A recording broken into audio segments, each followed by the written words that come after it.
Hi there. Welcome again to my kitchen where we are getting ready to do a little bit of chicken deep frying this evening. This in fact is not going to be your typical fried chicken, but rather this is a take on those very famous and popular chicken fingers that you get with your Chinese takeout just about any meal you order, whether it's the poo-poo platter or any other combination. These, of course, are not really a Chinese dish, so to speak, because most of Chinese takeout is actually pretty much Americanized Chinese. But hey, there's hardly anything wrong with that, because after all, it's certainly popular, and besides, 2 million Chinese restaurants certainly can't be wrong. But yes, when I made this with a homemade recipe for doing these chicken fingers, I was quite frankly astounded at how easy it was to make these. This took a lot less effort and a lot less resources as well as your typical fried chicken. Not that there's anything wrong with your typical fried chicken, but hey, as I said, we like those Chinese chicken fingers. So I figured now is as good a time as any to make these at home and show just how easy it is. For starters, it only requires 7 ingredients. I have taken here 2 large supermarket chicken breasts. In fact, they're not the boneless skinless. Well, they weren't anyway. They were indeed bone-on, skin-on until I took the bones and the skin off. Less expensive that way. And I'm cutting these up into fairly large pieces here. We don't need to dice this chicken. Rather, we are just putting it in the size that you typically see in those takeout chicken fingers. After this, all we really need to do is to coat it in with a batter and fry it up in oil, which I have heating up on the stove top right now. The interesting thing about this batter is it only takes about 5 or 6 ingredients. So that's what I mean. It's a lot easier to prepare than your typical homemade fried chicken. And there we go. We have, well, what looks like probably maybe a couple of pounds or so of chicken pieces here. And that was the hard part. So we will put this in the fridge for the moment. We're supposed to use self-rising flour, but there's a very easy substitute for self-rising flour, and that is really no more than a combination of regular all-purpose flour and baking powder, and it's really as simple as that. There is half a cup of flour. So here is my 1/4 teaspoon. So that's 1, 2, and 3. And with this, we are also supposed to add just a little bit of salt. Of course, we're going to be adding salt anyway to this, so I'm only going to use like maybe a dash or so. And voila, here is our self-rising flour. Okay, we need half a cup. I'm using 1/4 cups here. So here's 1/4 cup, 2, 1, 2, 3, half a teaspoon of sugar. There we go. It's time to start mixing in the secret ingredient, namely seltzer water. It says like maybe about a half a cup to a cup of seltzer water, but pretty much the same as any kind of batter or gravy or the like. What you really want to do is add enough of it until it reaches the right consistency.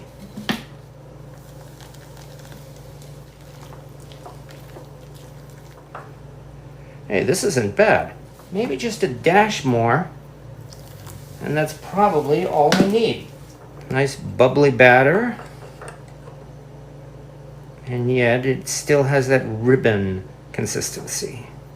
So I would say, let's get the rest of this off of the edges here, but looks like we are good.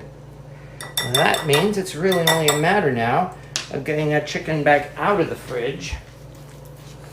So here's about half the chicken so far.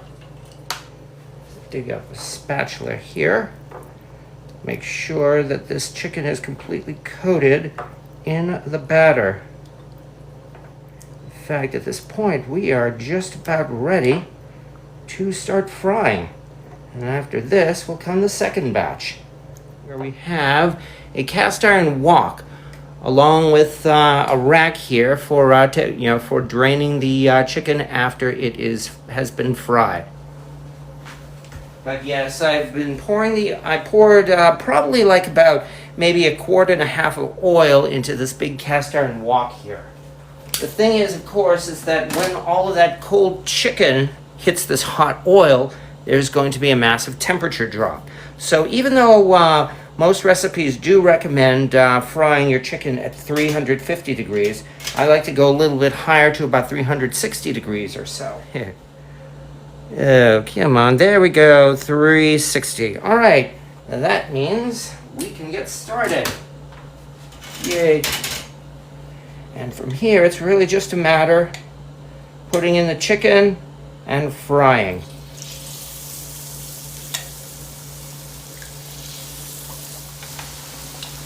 This is the exciting part.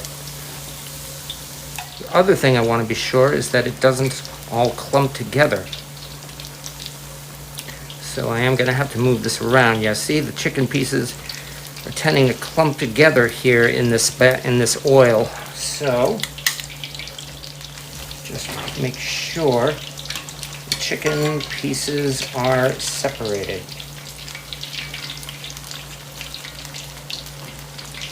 And that should be good, which means all we have to do now is wait. And that's not going to take very long. So here is some cast iron ASMR. Stick this in. And this thing is shooting up to 200 degrees.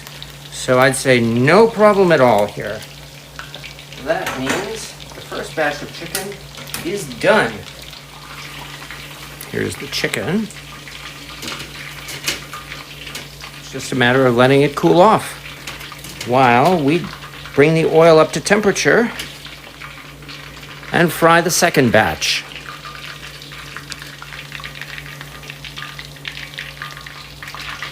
Come on. 360. Okay, good. That means the boring part is over, and now comes the final batch of chicken.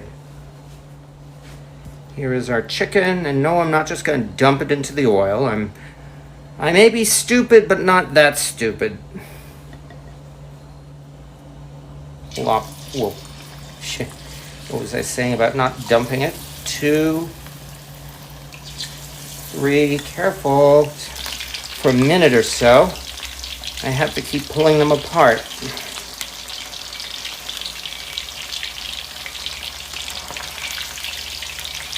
I don't know if love will tear us apart, but these tongs certainly will.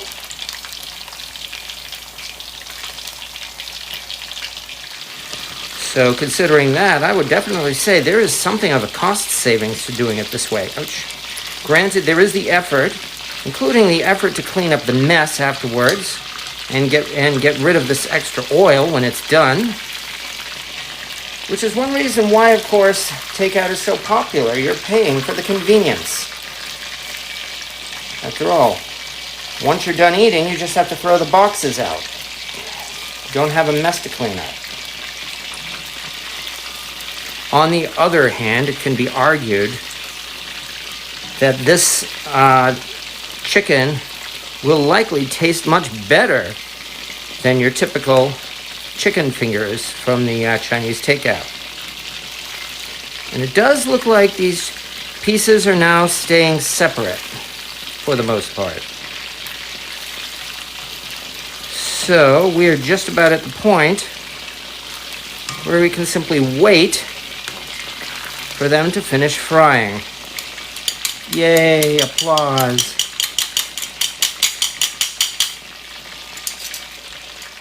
And this is definitely shooting up to 200 degrees, even if I plunge the thermometer down deep. That means it's time to turn off the heat, because safety first. And we are done. But there we go. I will say again, this is just a very simple recipe for Chinese takeout chicken fingers. It requires no more than a few ingredients, namely self-rising flour, cornstarch, and also seltzer water to mix the dry ingredients into the proper batter. Then we fry it in a big wok until it is done.